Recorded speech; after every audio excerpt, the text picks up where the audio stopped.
O'Reilly. Are your wiper blades chattering, skipping, or squeaking? Don't let streaks or smearing on your windshield compromise your visibility. When it's time to replace your wiper blades, stop by O'Reilly Auto Parts and see our selection.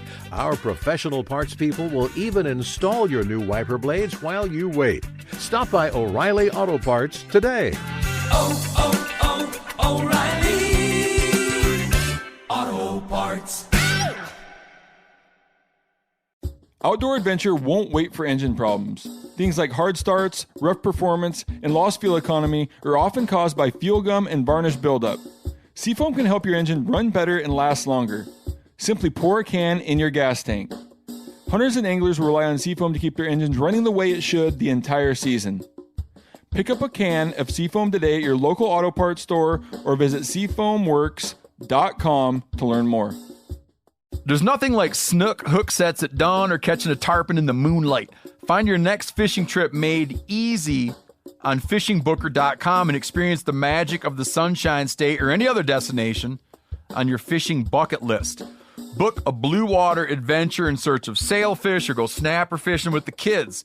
With over 6,000 captains and trips to choose from, planning your next one just got a whole lot easier. Download the Fishing Booker app on the Google Play or App Store, or visit them online at fishingbooker.com to book your trip today.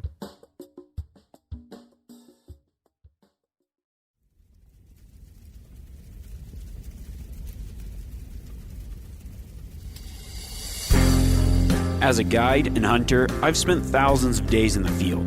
This show is about translating my hard-won experiences into tips and tactics that'll get you closer to your ultimate goal, success in the field.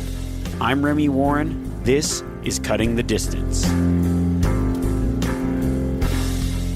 Welcome back to the podcast. I hope everybody had a great holiday weekend. Last week on the podcast, I answered a few listener questions, but this week, I want to help you prepare for any upcoming hunt and dive into some gear talk while simultaneously answering a question that I get a lot. And that question is, what type of optics do I need?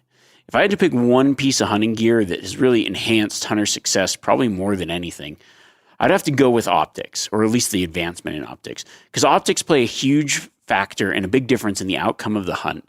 Someone who is good at spotting game has a lot better chance of getting into range and punching a tag. But there are a lot of different choices on the market, and it seems endless with the possibilities. So this week, I'm going to break down the optics category and go over the uses and importance of different features that will help you match what you need with your hunting style. We're going to cover everything from binoculars, spotting scopes, high magnification binos, rangefinders, range-finding binoculars, and rifle scopes. But before we do that, I want to share a story of one of the bigger bulls I've taken and how optics in a few seconds made all the difference.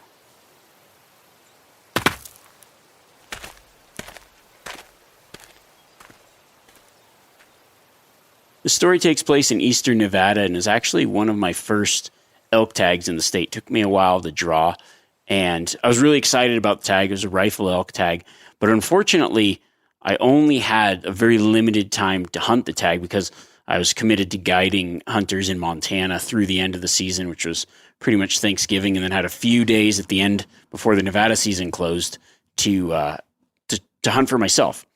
So my plan was I packed up my stuff after my last day of guiding. I actually tagged my guys out a little bit early and was able to cruise down there a little bit earlier, and was meeting my parents down there because my dad had that tag maybe probably 4 years earlier, and I'd actually never even hunted the area.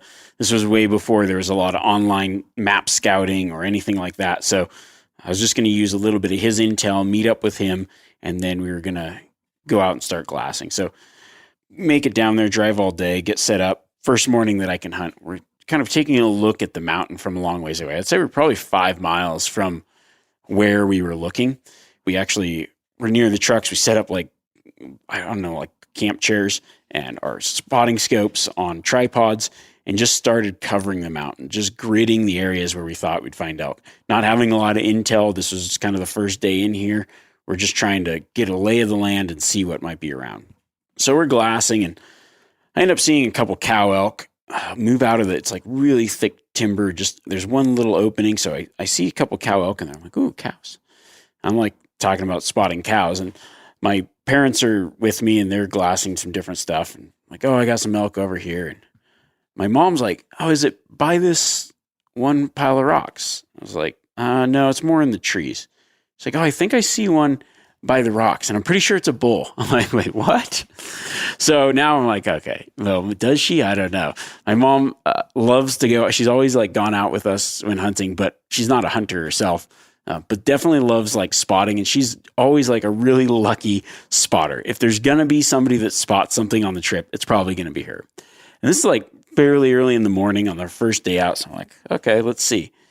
And I look through her scope, and sure enough, there's a bull in there, but her scope isn't as good as mine. So I get my scope set up, zoom in. I'm like, ooh, that's a pretty good bull. Long main beams, big 6x6, spaced out, long tines. All right.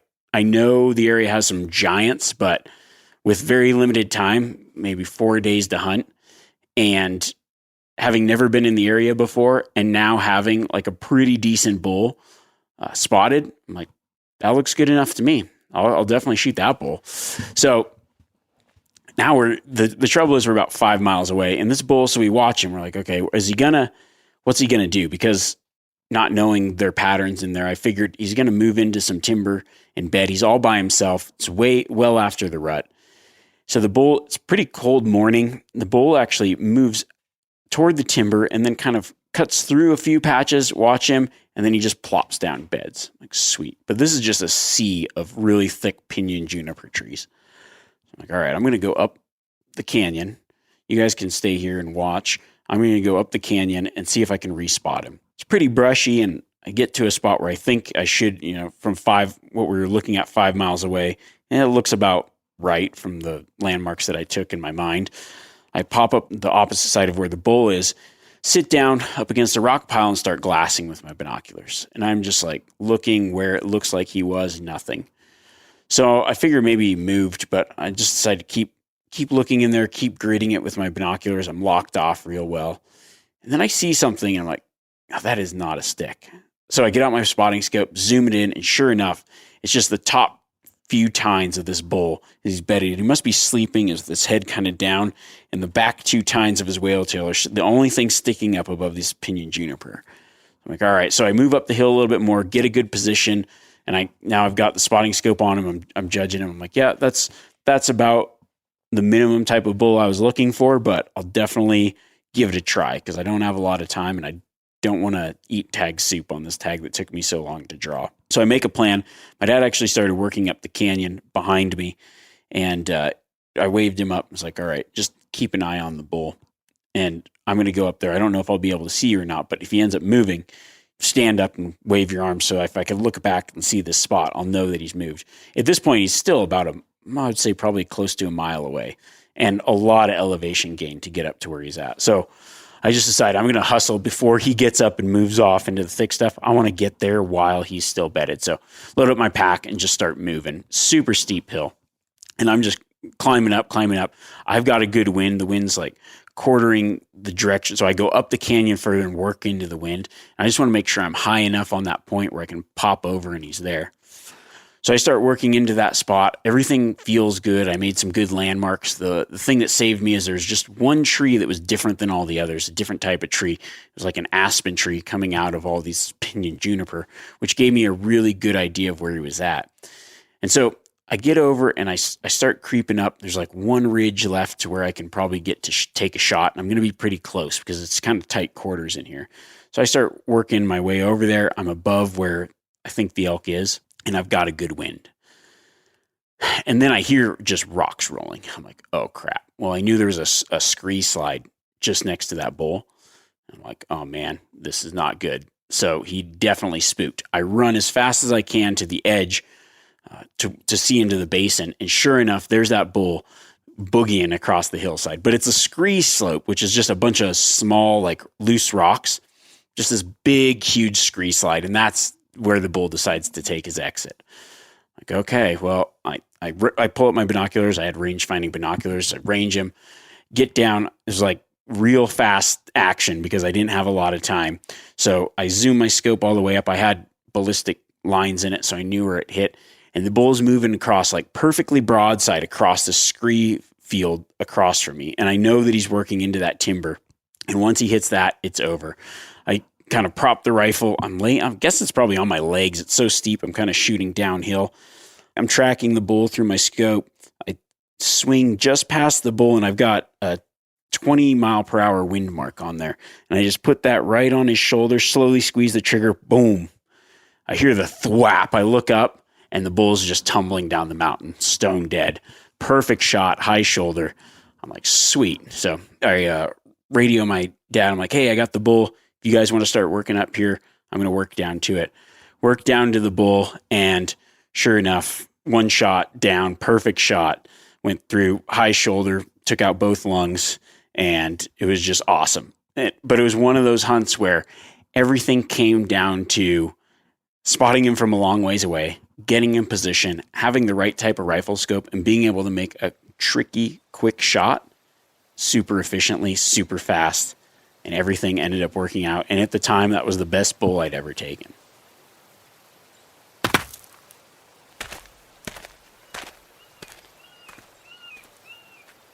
One question I get asked just a ton is, what optics should I use for this type of hunt? Do I need a spotting scope? What do you use for long range glassing? How far are my optics good for? Like, how far should I be looking? Just various things like that. And so what I wanted to do, instead of just maybe giving you specific optics that I like, doing a huge overview of optics in general, running through all the categories of optics, and then breaking them down based on, like, when I think about optics, what the uses are for each of those, and then making it so you can tailor that toward the type of hunting you like to do.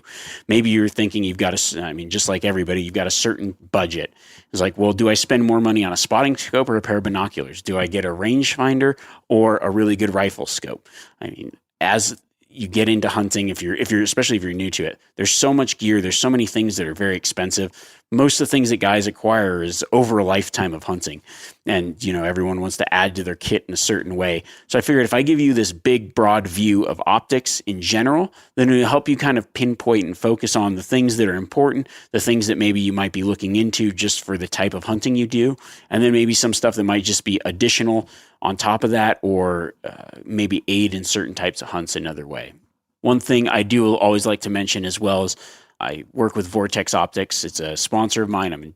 Because of that, I get to use pretty much everything that they make. I've sampled in some way, which I think is awesome because it gives me a good breadth of their entire product category, so I can really speak to the different types of optics.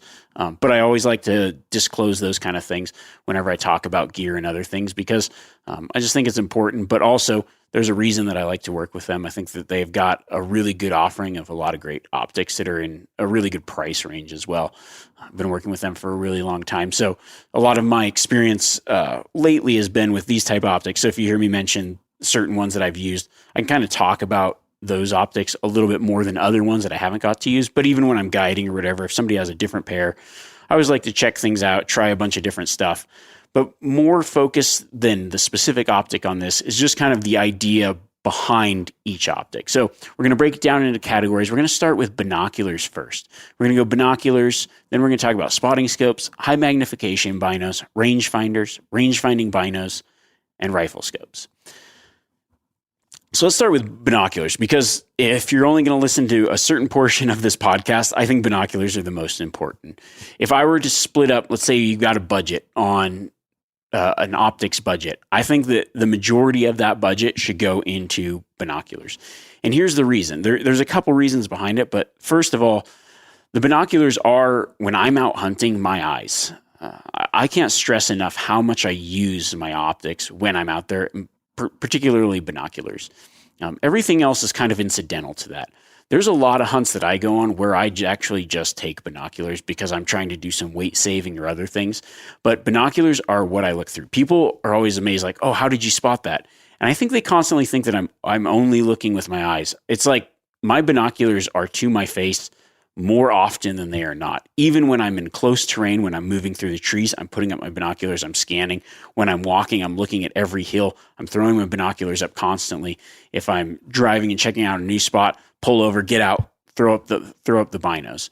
And because of this, it's like I'm looking through that glass almost all day. And so I want something that's high quality because high quality glass tends to be a little more clear, a little easier to spot, and just a little bit more eye relief. I've talked about it in past podcasts where I say kind of like the varying levels of optics. You could have one company that has something in the $150 price range up to $1,500 or more price range. So what's the difference? And trying to find that good balance. I think that you really get what you pay for when it comes to glass. So if I were to pick one category where I want a little bit higher end, I'm going to go with binoculars for that. Now, binoculars are broken down into two ways. So you've got your magnification and then your field of view, which is your objective lens diameter. So your magnification is like your zoom, your how many times more are you seeing what you're looking through. So we're going to break down binoculars down into the categories. I would say the gold standard is 10 by 42. So that's 10 power magnification, 42 field of view. So that's how wide you're seeing through that single look. Now, if we bumped that up, the objective lens up to a 50 millimeter lens, we're going to get a lot more field of view. So through looking at one thing, like looking through those binoculars, you can see more out of that peripheral vision. It widens that view. I think that for Western hunting application, 10 by 42s are just going to be the go-to. If there happens to be a 10 by 50, that's great as well. A little bit wider field of view, but 10 power seems to be kind of that sweet spot. And here's why. It's really good because it's enough magnification to look over long distances. I use my 10 power binoculars to glass legitimately 5 miles or more. Now it might seem like, what size do they look like from there? Things are very small, but there's certain areas you can look and really start to pick out animals, especially when it comes to elk. 10 power is also really versatile because when you get into timber, it's not too much magnification for those close-up views. But we're going to go over other optics as well. So the next category for magnification, one that's really popular, is an 8 by 42. This is a little bit less magnification than the 10 by 42s, but the same field of view. Now you got to think though, if you're zoomed in only 8 times and you have the same 42 millimeter objective lens, you're going to see a lot wider through the 8s. 8 power are really great for a lot of applications. The nice thing about that wider field of view, but still a decent magnification, is when you're looking at a hill, especially in that mid-range, that what could be far, maybe up to 1,000 yards or closer, you get more of that hill in one glance, and that helps you start to pick things out a little bit easier. Another great thing about the 8 power is for guys that spend a lot of their time hunting more timbered areas. Let's say you're primarily a tree stand hunter or whitetail hunter. You're hunting in areas with a little bit or a lot of timber, and then you're going to come out west every few years, whatever. This is a really good pair of binoculars because you've got that more field of view in that timber, or even if you're a Western hunter that hunts like more timbered areas, you've got that field of view. It's still plenty of magnification to spot things at distance. And you've just got like a little bit wider field of view when it comes to your other hunts where you're maybe more stationary, but you can start picking things out in the distance behind brush and trees, using them from a tree stand or in a more timbered area. So that's a really great optic to have. And I would say that that's probably the standard one that most guys outside of like Western hunting applications gravitate toward. Now, in recent years, 12 by 50s, I'm going to put these in with like standard chest pack binoculars. So there's high magnification binoculars that we'll talk about later, but I think 12 power is kind of the top end that you would want for a chest, like your go-to everyday carry binocular. I hunted exclusively with 12 by 50s for a very long time. Now, I think they really excel in quite a few different types of hunts, but primarily like backcountry, real open country hunts. Some people worry about the 12 power magnification being a little too much in close range in timber. I use them still, like when I'm still hunting elk hunting, I'll use them in the timber as well as I'm moving through glassing. It is a little bit more zoomed. You have a lot less field of view. The 50 objective kind of helps you see a little bit more in that field of view, but that 12 power is going to be a lot tighter when it comes to glassing something close. It takes a lot more time to glass an area that's closer with 12 by 50s than it does 8 by 42s. 8 by 42s you can throw up, you see a large portion of the hill, and you can pick things out easier. If you're at a close range and you've got those 12 by 50s, it's going to take a little bit longer, but when you're going to be a lot more zoomed in, you're going to have a lot more clarity of what's in what you're actually looking at. I really like those higher magnification binoculars for alpine type hunting. So backcountry hunts, especially where it's high alpine. I know that most of my glassings might be long distances. I'm glassing in areas that might be more open, or highly glass intensive hunts where it's like, okay, I'm going to be behind my glass for a long time. That extra magnification is really nice, especially when I put it on a tripod. But I don't think that the 12 power is too high to handhold. I handheld them for a very long time with a lot of success. So on those kind of hunts, I actually preferred the 12 by 50s because it kind of cut a little bit of weight, having to bring maybe a spotting scope or something else, depending on the type of hunt. And we'll get into that next when we start talking about spotting scopes. But 12 by 50s are really good, especially if you're high alpine, maybe places like Alaska, where you might be glassing over really long distances of maybe tundra or like open scape. Even things like backcountry hunts in Colorado or open country like Nevada, that more desert arid type stuff where it's really, really glassing intensive, and you've got just a higher power binocular on your chest, on your everyday harness, where you can throw those up and get a little bit more magnification, or areas where it's maybe you're glassing into real harsh light. So you're trying to glass into maybe underneath patches of junipers from distance, or areas where you know you're going to be glassing a long way. 12 by 50s seem to be key. So there's 3 types of binoculars based on magnification, and each one kind of specializes in a different sect of hunting. But I would say that there's not one that wouldn't work for all applications. So what I like to do when I'm thinking about binoculars is, if it comes down to, okay, I'm getting one pair of binoculars, I would really pick the binocular that fits with the majority of my hunts. Now, most people probably gravitate to the 10 by 42s because it's the most versatile in a large range of hunting applications. So the next category is going to be high magnification binos. So what that would be is, I would say anything over those 12 power binoculars. Popular ones would be 15 power, 15 by 50s, 18 power, or up to 20 power binoculars. The benefit to high magnification binoculars is it gives you that ability, almost like you're glassing through a spotting scope, but you can leave both eyes open. There's a lot less eye fatigue. They're really good for optics intensive glassing. I would say that for a lot of hunts, high power binoculars are kind of that in between your chest binoculars and your spotting scope. And in many cases, you might need kind of all 3. So that does add to the weight, but I will say for very optics intensive hunts, they're really good to have. If you live in the Southwest or really arid places, high powered, high magnification binoculars are a game changer in many instances. I would put them on the list of needs kind of near the bottom of like that. Once you already have everything else, here's a fun incidental that you can take on those certain trips. Now, if you live in Arizona, maybe Nevada, you've got like, you're a Coues deer hunter, or one hunt that I use them on more than anything, spring bear hunting, when I'm just sitting all day looking at a hill that's a certain distance away, trying to pick out something that's about as tall as the brush that I'm looking at. Being able to look through high magnification binoculars, I can just look through them through a longer period of time, and it's a lot more comfortable than staring through my handheld binoculars or even a lighter magnification binoculars on the tripod, because I can really pick it apart, but it's not as eye straining as looking through a spotting scope.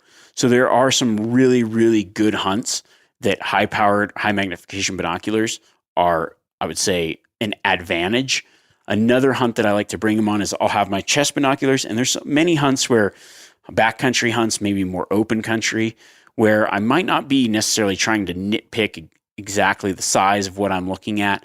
I would say, I don't really need a spotting scope, but I do want that extra magnification for verification on what I'm looking at. So there's a lot of backcountry hunts where I throw those in because they might be a little bit lighter or maybe even the same weight as my spotting scope, but I know that I can look through them longer, and I might not know the type of country that I'm getting into, but I know there's going to be some good areas where I can use that extra magnification to maybe glass the top of the mountain without having to walk up there, or really pick apart some more thick cover areas with those binoculars for a longer period of time. So there's a lot of hunts where those high magnification binos are really good binocular to have. And I find myself using those more and more on a lot of hunts where it's really optics intensive. If you live in an area where that's the type of hunting you're going to be doing, maybe this is something that you're going to want to start to look into. And maybe it might even be something that you think about before getting a spotting scope for certain types of places and certain type of hunting. O'Reilly Auto Parts are in the business of keeping your car on the road. O'Reilly Auto Parts offer friendly, helpful service and the parts knowledge you need for all your maintenance and repairs. If you're confused about what part you need, like what wipers are going to be the best, what replacement headlights are going to be the best, go into O'Reilly and talk to the people that work there because they're great and they're super friendly and they'll get you squared away where you walk out knowing you got the right thing. They've got thousands of parts and accessories in stock, either in-store or online, so you never have to worry if you're in a jam. Do you need your windshield wipers replaced? You need a brake light fixed? You need some quick service? They'll help you find the right part or point you to the nearest local repair shop for help.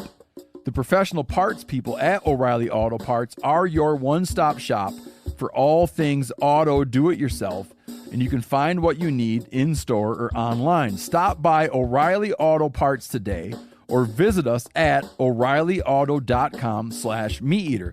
That's O'ReillyAuto.com/MeatEater. We've all seen plenty of gadgets and fads come and go, but here's one product that stood the test of time: Seafoam Motor Treatment. Lots of hunters and anglers know that Seafoam helps engines run better and last longer. It's really simple. When you pour it in your gas tank, Seafoam cleans harmful fuel deposits that cause engine problems. I'm talking common stuff like hard starts, rough engine performance, or lost fuel economy. Seafoam is an easy way to prevent or overcome these problems. Just pour a can in your gas tank and let it clean your fuel system. You probably know someone who has used a can of Seafoam to get their truck or boat going again. People everywhere rely on Seafoam to keep their trucks, boats, and small engines running the way that they should the entire season. Help your engine run better and last longer. Pick up a can of Seafoam today at your local auto parts store or visit SeafoamWorks.com to learn more. There's nothing like snook hook sets at dawn or catching a tarpon in the moonlight. Find your next fishing trip made easy on fishingbooker.com and experience the magic of the Sunshine State or any other destination on your fishing bucket list. Book a blue water adventure in search of sailfish or go snapper fishing with the kids. With over 6,000 captains and trips to choose from, planning your next one just got a whole lot easier. Download the Fishing Booker app on the Google Play or App Store or visit them online at fishingbooker.com to book your trip today.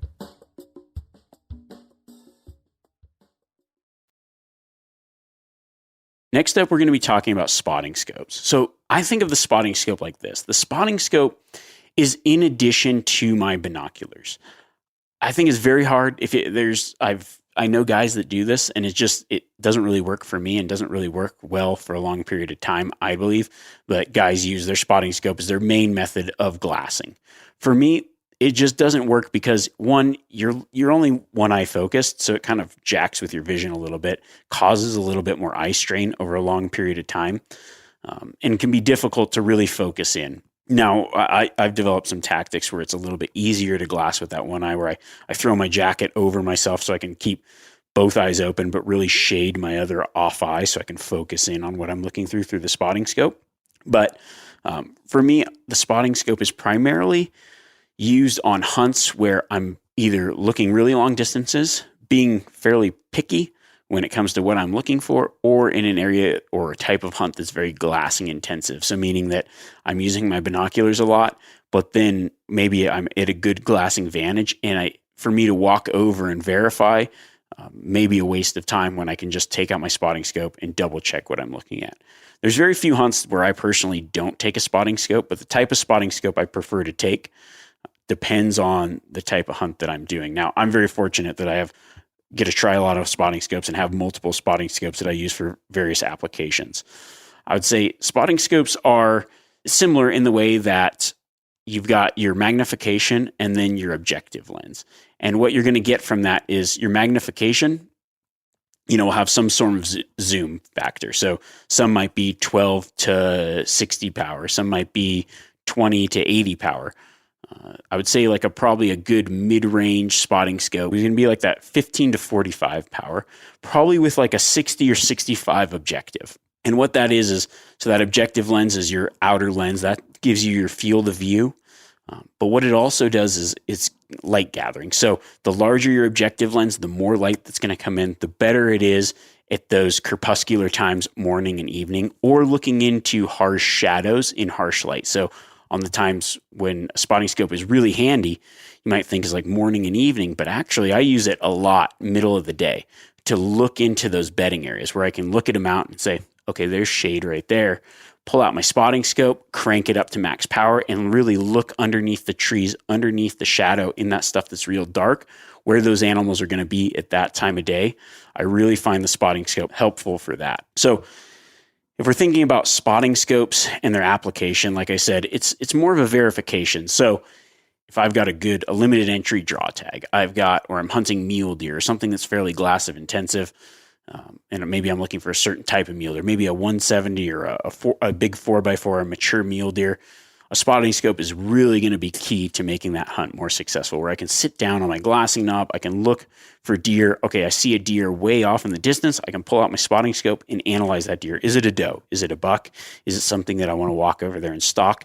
Now, can I be able to follow that deer through the spotting scope till it beds and gives me an advantageous time for a stalk? Now, on the flip side, if you're a guy that's like, hey, I'm on an elk hunt, I just want to kill a legal bull, I'm packing in, I'm going backcountry, any bull elk will do.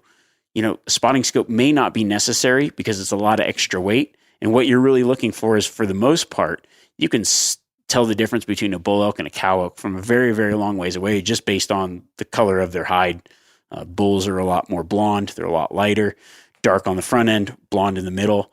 I mean, I can throw my binos up. I've looked at a lot of elk though, but throw my binos up at 5 miles away and say, yeah, there's a bull in that herd. Now, whether it's a spike or whether it's a mature bull, can be difficult to tell, but for all intents and purposes, like, hey, yeah, I'm willing to go hunt that. I'll go over there, get closer, see if I can get in on him.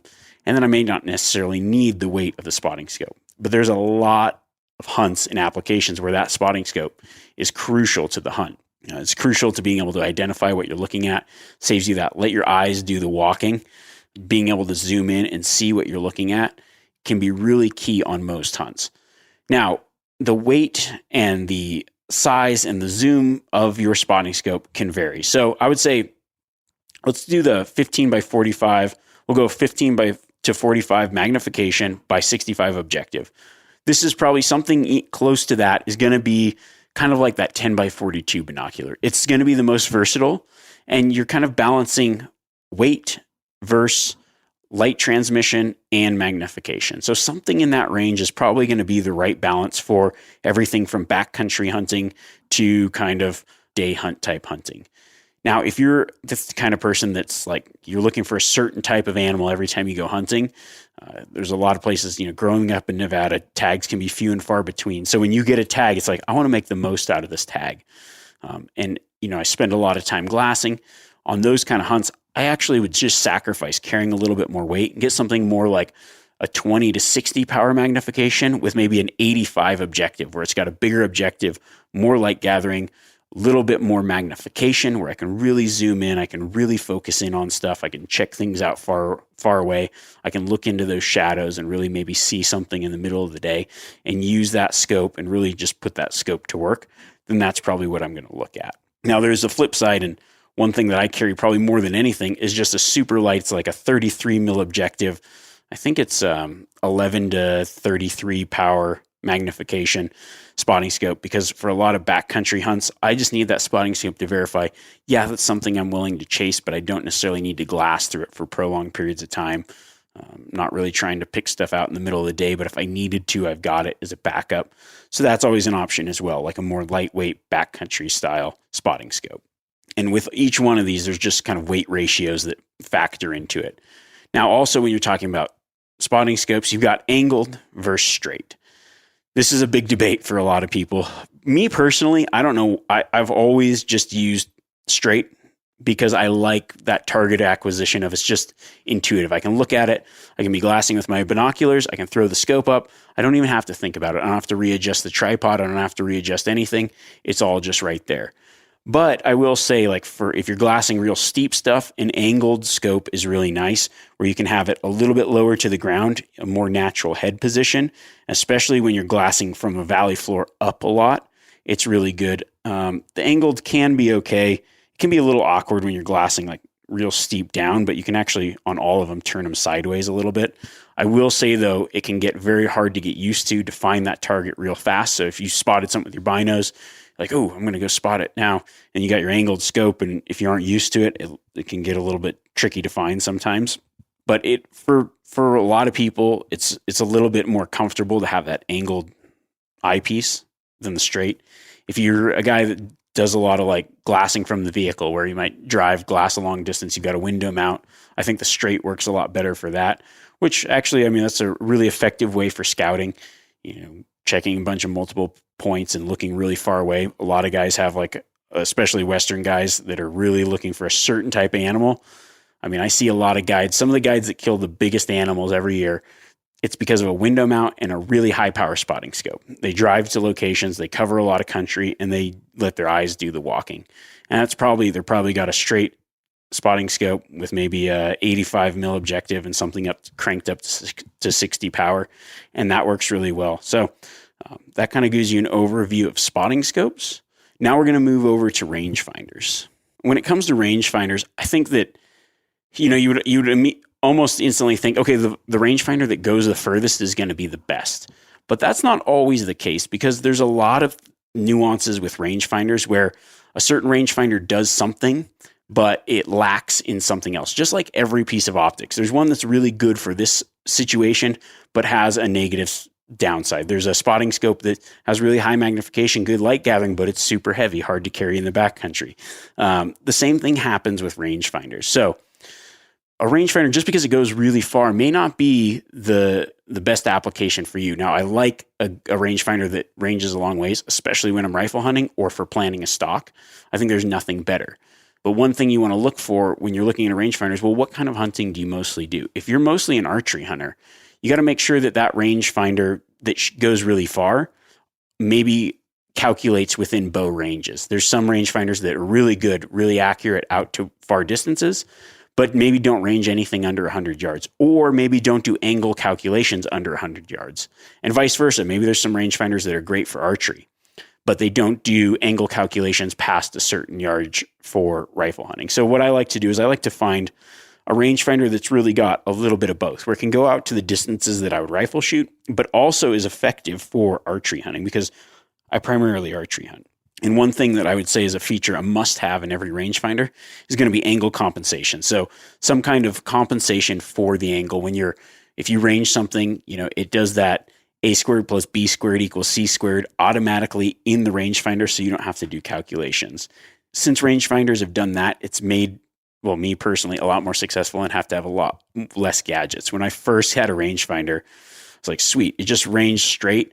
And I actually had a stick-on inclometer on there that had a thumb button. So I would range it, and then I would hit the thumb button and hold this, like, it almost looked like almost like a compass. And then it would tell me my angle. This is all like very primitive stuff. And then I had on a cut chart on my wrist, I would have like a wrist guard that keeps the string from slapping your arm. I had a cut chart on there, and then I had one in my pocket. And so I could look at that, and I would look at the range, look at the angle, and then follow the chart to see the horizontal compensated distance. Now, you don't have to worry about that. The rangefinder just does it all for you, which is really nice. So you want to make sure that for your application, that works for whatever you're doing. So if you're a rifle hunter and you're like, hey, it's 100 yards or less, doesn't matter. It's just point and shoot. But out to 500-600 yards, I want to know that angle compensation. I want to make sure that I can get a really good range out at further distances, make sure it's super accurate. Then you're going to want one of those really high power rangefinders. Now, if you're a bow hunter and that high power rangefinder doesn't work under 100 yards or doesn't compensate angle under 100 yards, then you're probably going to want to look for something else. So that's what I look for when I'm thinking about rangefinders. The next category is going to be range-finding binoculars. Now, you'd think, okay, range-finding binoculars, I love range-finding binoculars, especially when I'm guiding, because it allows me to be hands-free. I can be glassing and then also calling out ranges to the person next to me saying, okay, yep, 100 yards, 200 yards, especially when something's moving, you're in the action. I don't have to switch between two things. I've got my range-finding binoculars right there. I actually just started testing out a pair of Vortex range-finding binoculars that have ballistic A/B curves and data that can send it to different devices as well, which is really cool because I can click it, have all my input data in there, and then know, okay, 3 minutes of angle. Or if I'm guiding someone, I could say, hey, give me your bullet, give me your drop compensation, give me everything. I can input this, and then right there within the unit, I can either do that or have it sent to my watch or whatever. There's just so many applications for it, especially for long range shooting. They're awesome. I used range-finding binoculars for a very long time, and it's a really fast, efficient way to use a bino and a range. It combines two really good things. There are a few drawbacks, however. One, they're heavier. They can be fairly expensive as well. I think one of the major drawbacks with range-finding binoculars is the fact that the button for the rangefinder has to be on one side or the other for most of them. I think there might be some where you can switch the button on whichever side you want. But you have to think of it like this. If I'm bow hunting, right, I'm generally holding my bow with my left hand, so I'm going to want a range-finding binocular with the button on the right side. Well, I shoot right-handed. If you're left-handed, it'd be the opposite. So because my hand's going to be holding the bow, I can take the binoculars out, hit the range. The first pair I ever had, I had to reach over and press the button with my left, like it was on the left side, but I'd hold it with my right hand. So it was like this weird, awkward reach-over thing. Now, the exact opposite, if you're a rifle shooter, you're going to be a right-handed rifle shooter. The gun's going to be shouldered on your right side. You're going to pull the binoculars out with your left hand, and you're going to want to be able to operate that with your left index finger. So just something to think about. It's kind of like picking a rangefinder for your application, range-finding binocular kind of for your application as well. If you're a bow hunter, make sure that it has the features that you want for bow hunting. And then obviously it'll be able to do some of the other stuff as well. If you're primarily a rifle shooter, kind of think about something around that rifle, like range-finding binocular for the rifle. And actually the new ones, they can be a little bit complicated with all the ballistic data, but man, if you're into that, if you're into long-range shooting, I think that's the best scenario, in my opinion. If I'm going out on a rifle hunt or I'm guiding rifle clients, first binocular I'll probably put on is just range-finding binocular with ballistic data in it, because it just makes everything so streamlined, so fast, and it's a really cool technology to have. Plus, you've got a good optic as well. Now, the last piece of optic would be your rifle scope. And I remember reading an article, I don't even know where it was at. It was just a long time ago. And it was like the thought of, for the longest time, it's always been rifles. And then it's like, but I think that if you were to spend, let's say you spent $500 on a rifle and then put a $75 rifle scope on it, you've just kind of rendered like this really, really good rifle quite useless. Most rifles shoot pretty good. Even like factory-made box store rifles shoot pretty decent. And sometimes that accuracy just comes down to the rifle scope that you put on it. So if I were to pick the two things that I would probably put my money on, it would be binoculars first and rifle scope second. Because you want to be able to hit what you're shooting at. And you want that gun to be accurate, and you want to make sure that that accuracy isn't a factor of the scope that you've put on top of it. And people don't sometimes understand how much that can affect the accuracy. Things like parallax shadowing.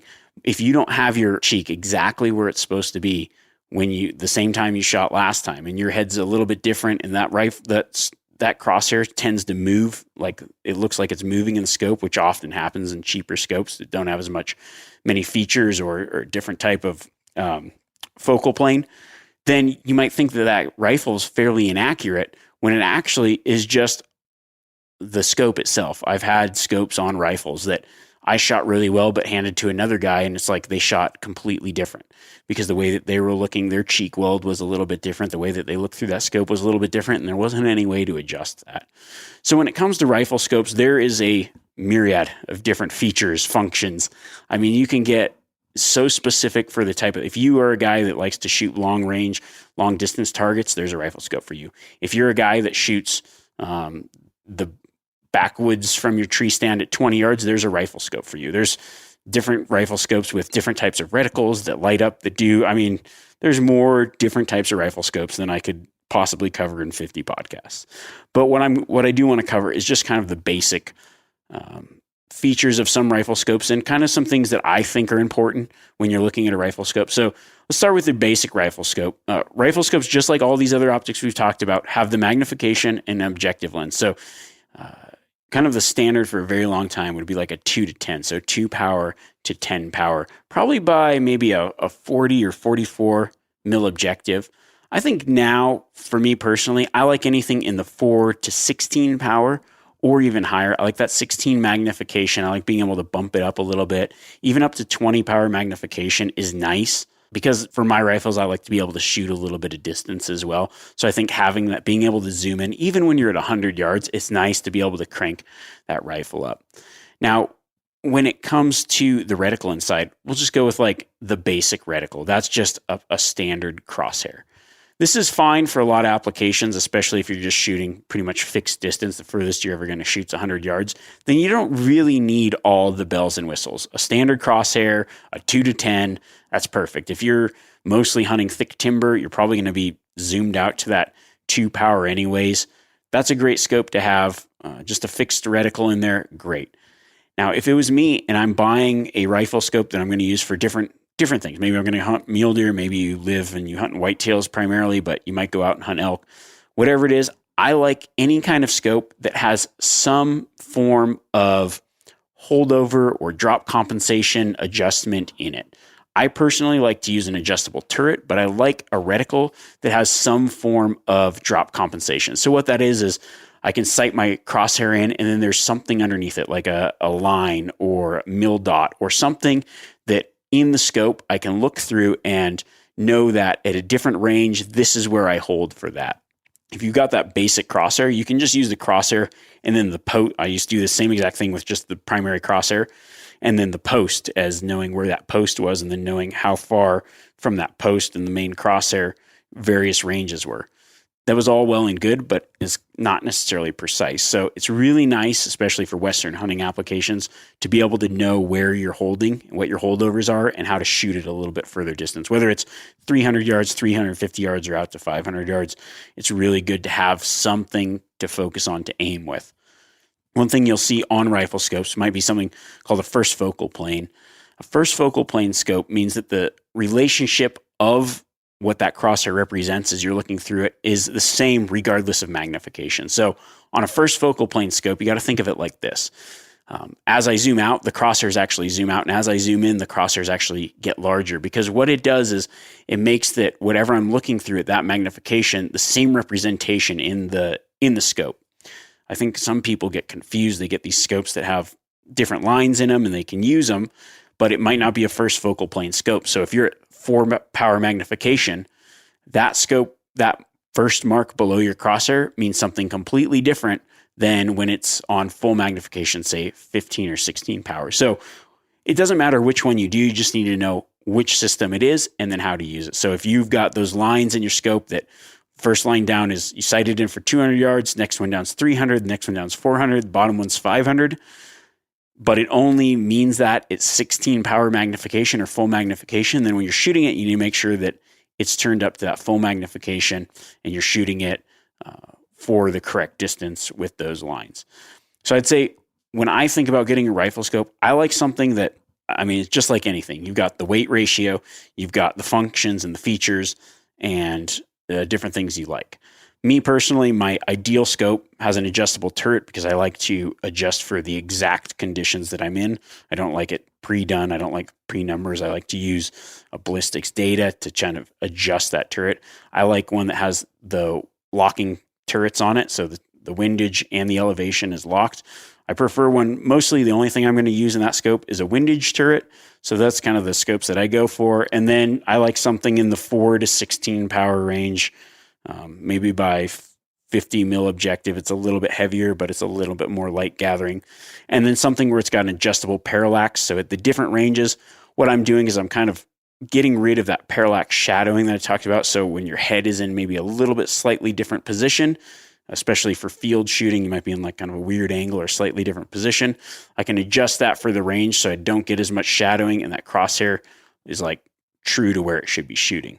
And those are the features that I personally like. Now, on the flip side, I've got a gun that's a real light gun, and I just put a real basic light scope in it that doesn't even have a first focal plane. It's got different stadia lines for the different yardages, but it has to be on full magnification.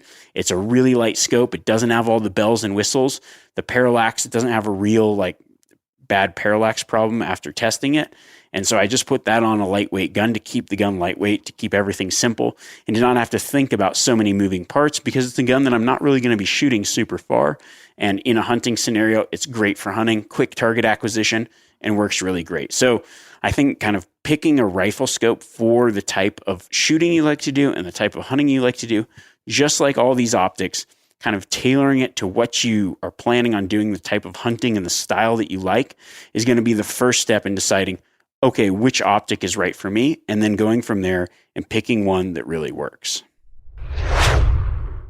I really hope this optics rundown helped a lot of you. I just get asked questions so much about optics that I wanted to give this broad overview, and it kind of helped you think about maybe some things that come to my mind when I think about, okay, what optics would be the good optic to have?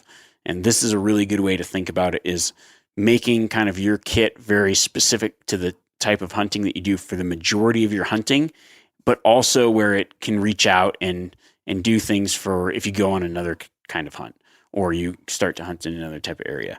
You know, for me, I prefer higher magnification binoculars, but I also don't hunt as much heavy cover. So when I do, my binoculars work great for that, because it's not a lot of time spent there, but it works really good for the majority of my hunting purposes.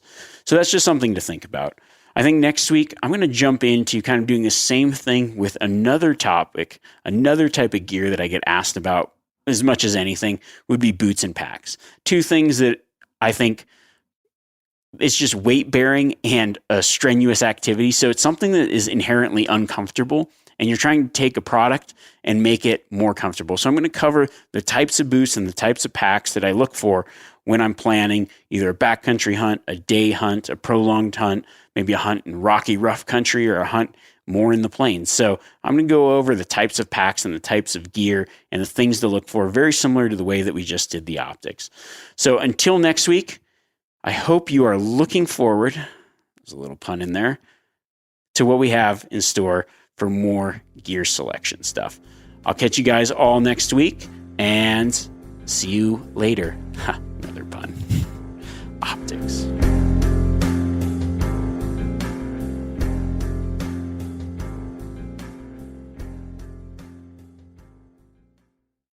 Outdoor adventure won't wait for engine problems. Things like hard starts, rough performance, and lost fuel economy are often caused by fuel gum and varnish buildup. Seafoam can help your engine run better and last longer. Simply pour a can in your gas tank. Hunters and anglers rely on Seafoam to keep their engines running the way it should the entire season. Pick up a can of Seafoam today at your local auto parts store, or visit seafoamworks.com to learn more. Hey guys, turkey season is in full swing right now, and if you are planning on getting after it, make sure to pick up some Meat Eater Phelps turkey calls to stuff into the old turkey vest or into your fanny pack right now. I carry a few different things. I like to use mouth calls, and I like to use pot calls. Mouth calls or diaphragms, I like them because it gives you hand-free calling, meaning when you're working a bird up close, you can have your gun on your knee, finger on the trigger, ready to roll, and still be making turkey sounds. I like pot calls because I just like pot calls. I enjoy calling with a pot call. Whatever direction you go, including a box call, which I don't personally use too much, but they're fun and great, and I started out with them. Yanni, on the other hand, one of my main turkey hunting buddies, he loves box calls. And what's funny is I'll now and then look to him and give him the look that means get out your box call and find us a turkey. So it's not that I don't like them. I just have Yanni use his. Then I don't have to carry it. Go to Phelps Game Calls. Get calls that are made in the USA and get calls that'll get them close. Find yours at phelpsgamecalls.com today.